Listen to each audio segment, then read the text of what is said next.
when I first wrote about this in a book about valuing what I call loose ends, and I called all these premiums, and I used the word arbitrary, and I got a lot of pushback from analysts and appraisers who use it, saying they're not arbitrary, they're based on data.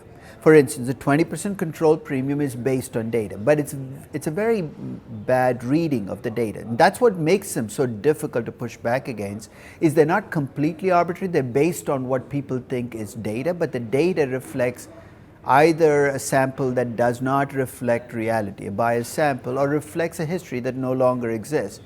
But it is, I think, very insidious, because I tell people the biggest enemy in valuation is bias, because we all have preconceptions.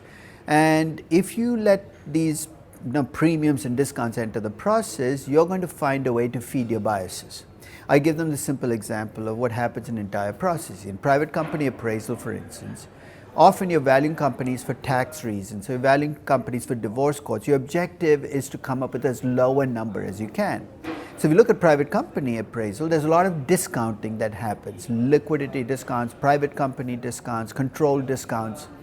Whereas in acquisitions, your bias is to come up with a higher number. You got to justify deals. You're seeing a lot of premiums there, control premiums, synergy premiums.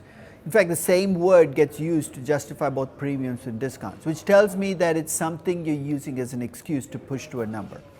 So given that we all have our preconception biases, and this seems to be an easy way to feed those biases, taking them out of the process is, I think, the best way to make our valuations actually mean something.